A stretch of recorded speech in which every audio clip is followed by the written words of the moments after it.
Magandang araw mga bata! Kumusta?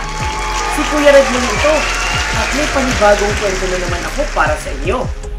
Ang pamagat nito, si Lisa at Sarah. Kwento ni Christine Ramos mula sa Let's Read Up.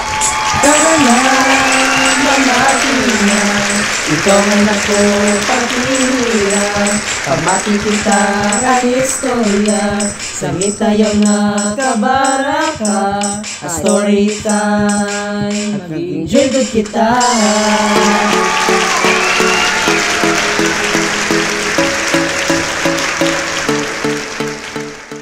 Lisa, mamaya na. Di ba may gawa pa si Mama? Sabi ni Sarah habang nagbobomba ng poso na ipanlalaban ng mama nila. Sila ni Lisa at Sarah ang magkakambal na anak nila Mama Helen at Papa Romeo. Pareho silang nasa ikalawang grado sa San Nicolas Elementary School. Pareho silang magaling sa klase at maganda. Si Sarah ay mabait at masunurin sa nakatatanda, habang si Lisa naman ay gustong laging mangyari ang nais niya. Naglalaba sina Mama Helen at Sarah habang nagkwentuhan tungkol sa mga gawain sa eskwelahan. Si Lisa nakaupo sa sala habang nanonood ng TV. Lisa, isalansan mo nga ang mga hangir diyan sa upuan.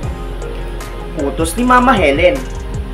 Sige Mama, pero pupunta tayo ng bayan mamaya. Bili tayo ng laruan. Opo? Masayang sabi ni Lisa. Lisa, marami pang gagawin mamaya si Mama. Sabi ni Sarah. Isa pa, di ka naman kasama mamaya. May gagawin ka, di ba? Pagkasalansan ng mga hangir, lumapit si Lisa sa mama niya. Mama, bibili ako ng sitsiriya, nagugutom ako. Sumusobra ka na, Lisa. Lahat na lang. Alam mo naman, di ba, na bawal kang kumain yan? Pinapabayaan na nga lang kita sa mga gusto mong gawin. Kung ano-ano pa ang pumapasok sa isip mo. Kung nagugutom ka, mayroong biskwit at kanin. Talagang sitsiriya pa ang gusto mo. Bumalik si Lisa sa sala at nanunood na lang ulit siya ng TV. Ganyan lagi ang eksena sa bahay nila. Kung ano ang hingi ni Lisa, gusto niyang maibigay sa kanya. Isang araw ng linggo, maaga pa'y naghanda na ang pamilya para magsimba. Maganda ang panahon. Maganda ang araw. Walang tanda ng pag-uulan o anumang sama ng panahon. Maraming tao ang nagsimba. Marami ring bata na tulad nila. Tumahimik ang mga nagsisimba. Ngunit nakakita si Lisa sa nagtitinda ng magagandang lobo. Mga lobong sari-sari ang kulay at forma. Lumabas siya upang tingnan ang makukulay ng mga lobo. Natuwa siya dahil nakita niya ang mga paborito niyang mga bulaklak at laruan na nakadrawing sa mga lobo at may sari-saring kulay. Sumunod si Sarah kay Lisa. Sinabihan niyang pumasok muna sa simbahan. Kumurap-kurap lang si Lisa at nagsabi, Alam mo Sarah, ang gaganda nitong mga lobo. Maganda silang tingnan na lumilipad-lipad. Gusto ko rin yan. Kaya mamaya, magpapabili ako kay Mama ng dalawa. Yung mga drawing sa mga retrato sa lobo. Gusto ko silang kalaruin. Sumimangot si Sarah sa sinabi ni Lisa. Pero Lisa, sabi ni Mama pumasok ka na raw muna. Mamaya ka na lang daw lumabas pagtapos na ang misa para sama-sama na daw tayong pupunta.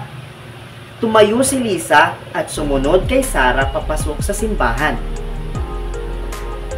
Pagkatapos ng misa, kumain ang magpamilya sa isang restoran. Nakatutuwa silang pagmasdan. Larawan sila ng mabuting pamilya. Pagkatapos kumain, umuwi na sila at nagpahinga. Nag-aayos na si Sarah sa mga gagamitin kinabukasan sa eskwelahan dahil Lunes na naman. Habang si Lisa, ang ganda ng upo, kumakain ng donut habang nanonood ng TV. Malalim na ang gabi. Tahimik na ang mga kabahayan. Pinatulog na ni Mama Helen ang dalawa dahil may pasok kinabukasan. Nakatulog na si Sarah, ngunit nagising siya dahil nagsasalita ng kung ano-ano si Lisa. Tinitigan niya ang kakambal dahil alam niyang mapagbiro ito sa kaniya. Pero biglang bumangon si Lisa na sunod-sunod ang paghinga. Niyakap niya si Sarah habang umiiyak.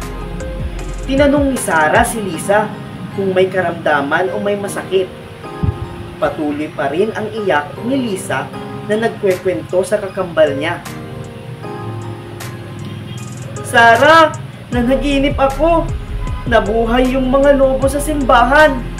Gusto nila akong kunin upang dalhin sa kanila. Di na nila ako ibabalik kina mama at papa. Ililipad na nila sana ako sa asog. Dahil doon daw ang tirahan nila. Mabuti na lang at nagising ako, Sarah. Nakatatakot. Sobra. Ayoko na nun.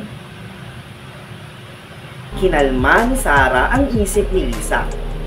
Pinagsabihan siya na makinig dapat sa mas nakatatanda sa kanya, na lagi dapat magdasal bago matulog upang di managinip ng kung ano-ano. Nakatulog na si Lisa na yakap-yakap ang kakambal niya. At dyan nagtatapos ang ating kwentong Si Lisa at Sarah. Mga bata, base sa kwento, dapat nating tularan si Sarah dahil siya ay mabait at masunurin sa nakatatanda. Huwag tayo maging tulad ni Lisa na lahat ng gusto ay dapat mangyari agad. Hindi yun tama.